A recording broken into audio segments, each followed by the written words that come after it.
The 17 News at Sunrise podcast is brought to you by Clinica Sierra Vista. Welcome back to the 17 News at Sunrise podcast, where we share your news on your schedule. Working in the spirit of the Golden Empire, this is 17 News at Sunrise. Good morning, everyone. It is 5 a.m. Thanks for waking up with us on a Finally Friday. I'm Maddie Jansen alongside Alex Fisher. We begin this morning with a new lethal drug known on the streets as Tranq. It has hit the streets of Delano. This drug is a combination of the synthetic opioid fentanyl laced with an animal tranquilizer called xylazine. What's worse, it may not respond to the overdose reversal drug Narcan. 17's Rob Hagan with one local lawmaker and what they're doing to fight against this rising threat of Tranq. Fentanyl. The deadly drug is 100 times more powerful than morphine, and just one pill can kill. But now there's a new threat called Tranq, and it could be on the streets of Bakersfield. They're down. They are lifeless. It's hard to find a pulse on them. This state lawmaker and addiction specialist has made it her mission to take the fight to Tranq before it's too late. America has a real drug problem, and that's where we need to create task forces that are doing the leading research, anticipating what the new drug is that's going to be here, and making sure that there's protocols in place. The drug has already hit the streets of Delano, where authorities reported treating 4 people on Tranq with Narcan. They were able to save 3. It's the first case of Tranq that we know of. The reality of the situation is we're not testing for Tranq in California. Also known as the zombie drug, Tranq combines a double threat: the opioid fentanyl with xylazine, a benzodiazepine used as a horse tranquilizer. The DEA warns people who inject Tranq can develop rotting flesh that may lead to amputations. The noxious combo of chemicals in one dose increases the high for the user, but Baines says it also increases the risk of death because benzos can't be treated with the overdose answer, Narcan. If somebody is down, use what you have. If you have Narcan, use Narcan. The Delano Police Department is warning residents of a sharp increase in lethal fake fentanyl-laced prescription pills after shocking numbers from the DEA lab show 6 out of 10 pills can kill. I'm Rob Hagan with 17 News. 17 Crime Watch now. The Bakersfield Police Department is providing new details on alleged sexual assault at a local massage parlor. It happened Wednesday at a massage parlor on 24th Street near Ice Street in downtown Bakersfield.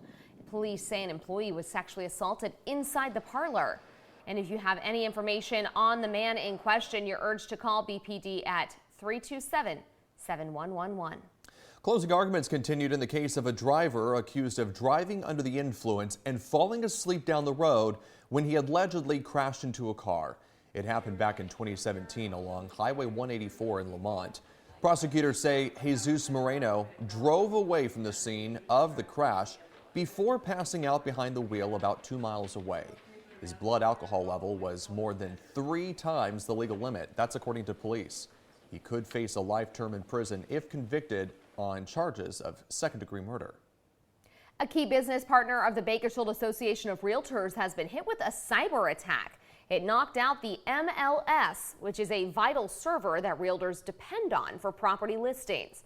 A third-party company is working to restore those listings. It's been down since Wednesday morning. No word yet on who might be behind the attack, what they want, or when those listings could be restored. But the Bakersfield Association of Realtors says they're developing a workaround plan to keep things moving. We continue to follow the catastrophic wildfires on the Hawaiian island of Maui. A raging inferno has turned the historic town of Lahaina to ashes. You can see nearly 2,000 buildings completely destroyed. At least 55 people have been killed. That fire is 80% contained now, but other fires on the island continue to rage. It's just so sad to see the devastation on this historic town. I know a lot of people, of course, from Kern County are very familiar with this town, Lahaina, and I've been seeing a lot of people post on Instagram and on other social media platforms their memories of family vacations here, and it's just devastating to see. And family vacations planned, upcoming. So many people planning to head there. Meantime, the losses are hitting Kern County families. In fact, a family of 24 from Bakersfield and Delano were on a long-awaited vacation when they had to evacuate. Yeah, so in fact, this morning they are still awaiting a flight off the island after their initial flight was canceled. 17's Jenny Ha has that part of our coverage. When Bakersfield resident Nicole Villaruz was enjoying the blue tides of Maui, she didn't expect to evacuate amid gray smoke and an orange sky lit by a wildfire. And then at 3:45 in the morning, Wednesday morning, was the announcement that said the fires are close. My husband and I looked at each other and said, let's go. Villaruz had been vacationing with 23 other family members. She said the resort she was staying at had lost power early Tuesday morning and that her family struggled to get enough food until the evacuation. And it was very reminiscent of pandemic times. You know, they were only letting so many people into the grocery store. You had a limit of how much you could buy. After a drive to the airport in pitch black skies and flight delays, Villaruz said she, her children, husband, and mother made it back to Bakersfield Thursday at 4 a.m. Seeing my kids asleep on my couch was just a nice sigh of relief. But Villaruz said she's worried about family members from whom she was separated. 2 relatives slept in a rental car in a parking lot for the past 2 nights, while others are still trying to fly out. The first time I heard my sister-in-law's voice was when we were on the windy road to the airport. And, you know, I heard her voice and she said, oh, thank God, you answered. But former Bakersfield resident Chris Houston wasn't so lucky. The bar at the Lahaina Wharf Houston worked out fell to the flames. They closed a lot of the businesses, and within 3 or 4 hours, the town was gone. The fire started, and Kevin, it happened so fast. The businesses are gone. I've got six people staying with me that all lost their individual houses. But Houston said he's worried more about those who are missing, like one of his own best friends. There is some hope that the people that were missing just don't have service and they haven't been able to get to somewhere to contact. Now, the American Red Cross is accepting donations for fire relief efforts, and Hawaiian Blood Bank is urging people to donate. You can visit kget.com for more information on how you can help the wildfire victims in Maui. Hawaiian Community Blood Bank is changing its policies on who can donate blood. This after the Food and Drug Administration eliminated restrictions on gay and bisexual men. The new guidelines set forth by the FDA require individual donor risk assessments for all potential donors, regardless of gender or sexual orientation. The new policy is designed to help ease the nation's critical blood shortage.